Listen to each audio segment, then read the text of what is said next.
This video will provide information on what to do in the event of an emergency situation. The Southern Union Campus Police Department is committed to providing a safe and secure environment for everyone.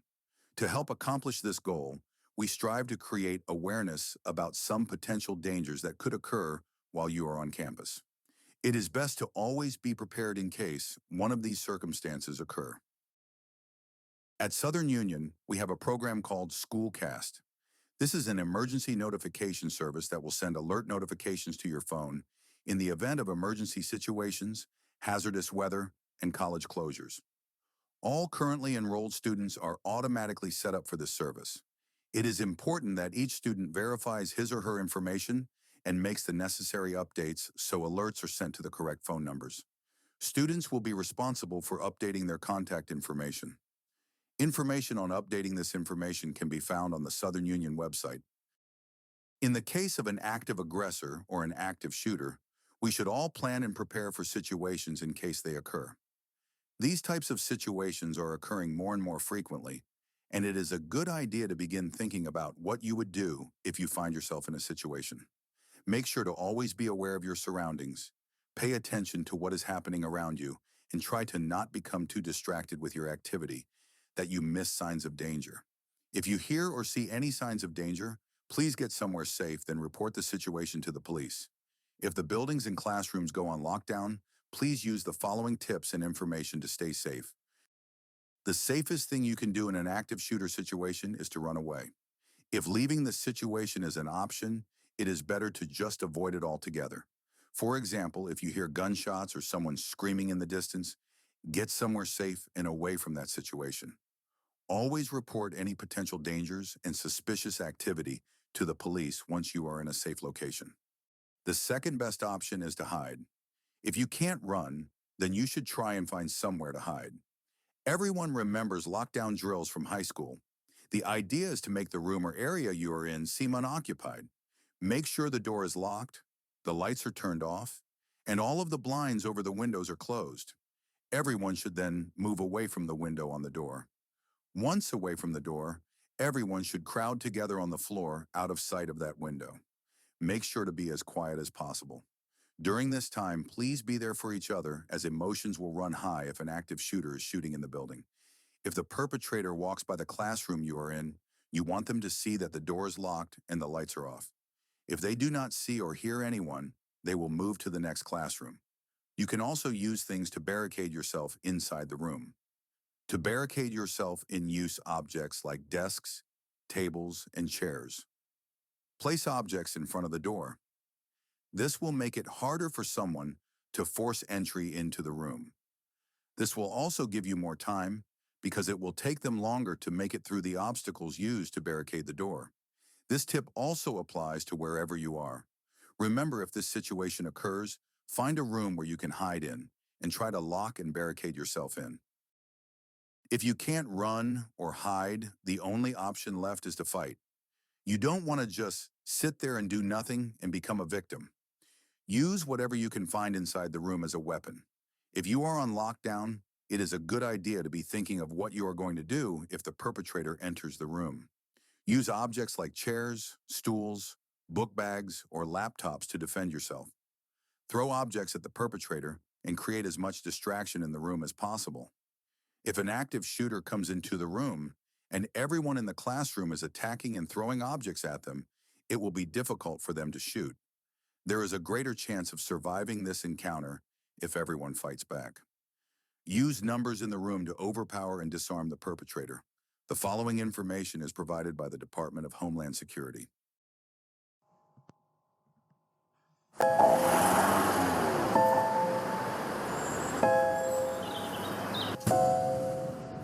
It may feel like just another day at the office,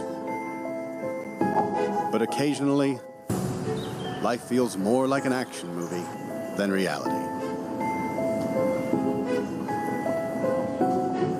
The authorities are working hard to protect you and to protect our public spaces.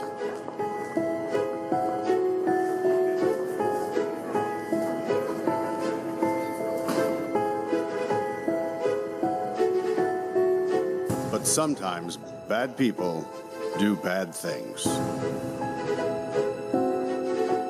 Their motivations are different. The warning signs may vary, but the devastating effects are the same. And unfortunately, you need to be prepared for the worst.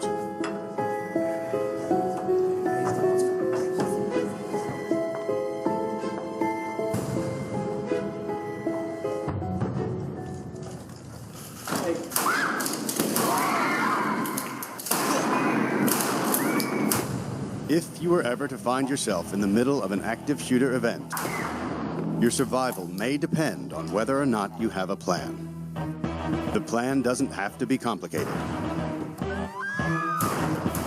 There are 3 things you could do that make a difference. Run, hide, fight. First and foremost, if you can get out, do. Always try and escape or evacuate, even when others insist on staying. Encourage others to leave with you, but don't let them slow you down with indecision.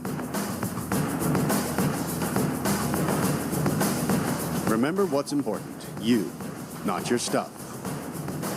Leave your belongings behind and try to find a way to get out safely. Trying to get yourself out of harm's way needs to be your #1 priority. Once you are out of the line of fire, try to prevent others from walking into the danger zone and call 911.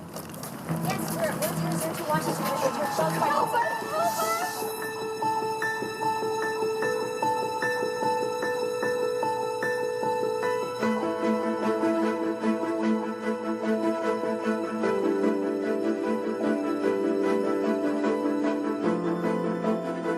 If you can't get out safely, you need to find a place to hide.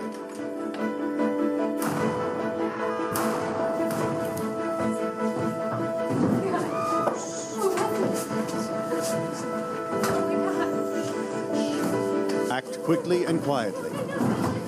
Try to secure your hiding place the best you can. Turn out lights, and if possible, remember to lock doors. Silence your ringer and vibration mode on your cell phone. And if you can't find a safe room or closet, try to conceal yourself behind large objects that may protect you. Do your best to remain quiet and calm.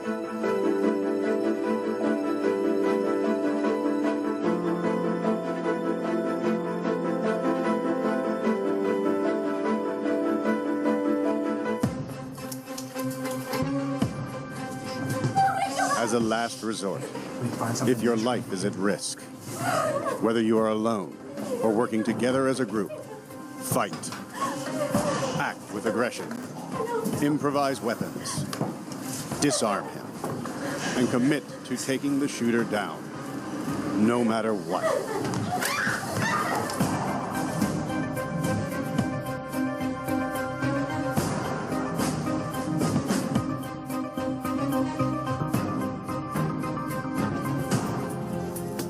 Try to be aware of your environment. Always have an exit plan. Know that in an incident like this, victims are generally chosen randomly. The event is unpredictable and may evolve quickly. The first responders on the scene are not there to evacuate or tend to the injured. They are well trained and are there to stop the shooter.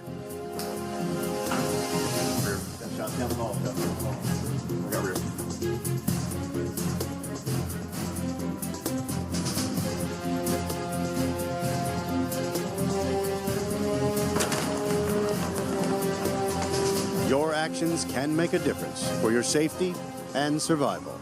Be aware and be prepared.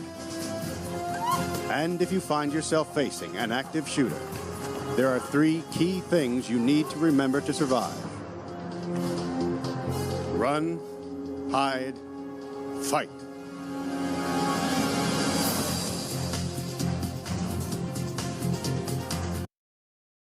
Another hazard that could occur while you're on campus is a fire. If the fire alarms go off, please evacuate the building using the nearest exit. Please do not use elevators during evacuations. There are several fire extinguishers located on every floor of every building.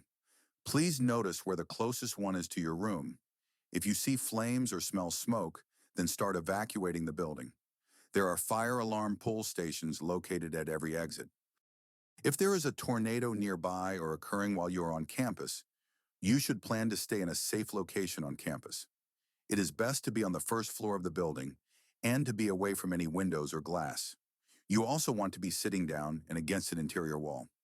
You can use a desk, backpack, or a book as cover to protect your head. There are storm shelters located on the Wadley and Opelika campus. The storm shelter in Wadley is located behind the dorm in the back of the parking lot.